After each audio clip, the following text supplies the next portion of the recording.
warahmatullahi wabarakatuh. Kami dari kelompok Cerdas Ceria yang Asik akan menjawab pertanyaan yang diberikan oleh Bapak narasumber kita. Nah, di sini kami terdiri dari 6 anggota kelompok dan masing-masing anggota kelompok nanti akan menjawab satu persatu pertanyaan yang telah disediakan oleh Bapak narasumber. Sekitar. Pakai salam lagi ya. Yang pertama, tantangan apa yang akan dihadapi oleh peserta didik kita di masa yang akan datang dan sangat berbeda dengan masa lampau. Tantangan yang dihadapi oleh peserta didik kita di masa yang akan datang, di mana pada masa yang akan datang banyak pekerjaan-pekerjaan nanti yang bakal akan hilang, yang akan digantikan oleh aplikasi-aplikasi daripada digitalisasi. Nah, maka untuk itu kita sebagai pendidik harus mempersiapkan peserta didik kita untuk siap menjadi masyarakat 5.1, di mana masyarakatnya yang cerdas dan bisa untuk menciptakan. Oke, terima kasih.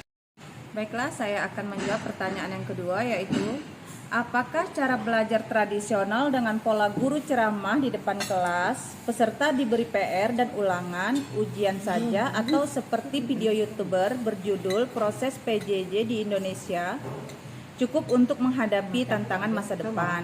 Bandingkan dengan cara belajar Vicky Naki, Putra Aji Adari, Kaharudin, tukang las rumahan dari Bone, perakit helikopter.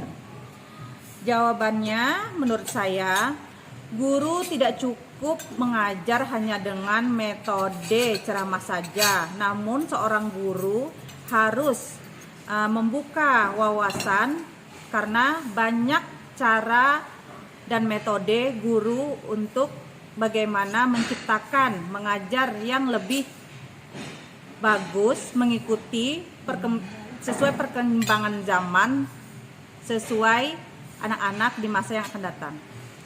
Pertanyaan nomor 3, jika cara tradisional tidak cukup, apa saja yang harus dilakukan pendidik dalam mempersiapkan para peserta didik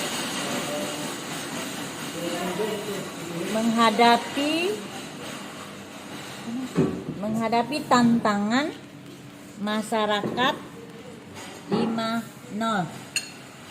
Menurut pendapat kelompok kami, seorang guru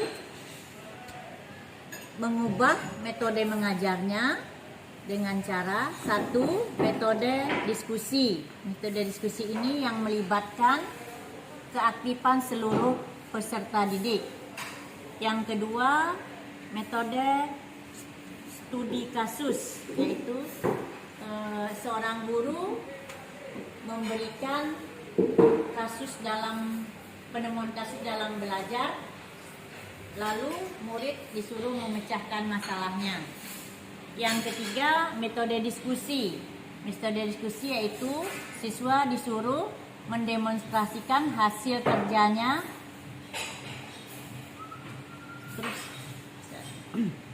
Baik, untuk selanjutnya yaitu yang keempat, metode berbasis proyek. Dengan kata kunci siswa disuruh mencari sumber, belajar sesuai dengan kata kunci, kemudian membuat prototipe yaitu kurikulum merdeka sesuai tugas yang diberikan oleh guru.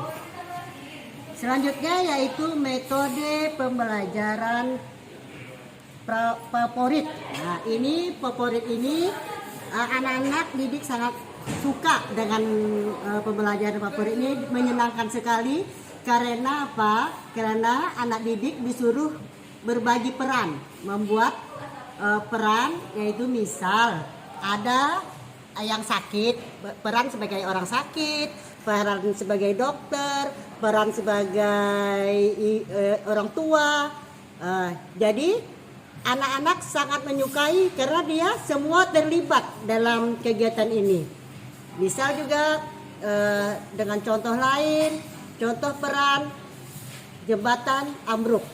Di situ ada yang jatuh perannya, ada anak yang menjadi dokter, ada yang menjadi Pak RT-nya, Ibu RW-nya, dan sebagainya. Jadi di situ sangat menyenangkan sekali pembelajaran favorit ini. Demikian. Terima kasih.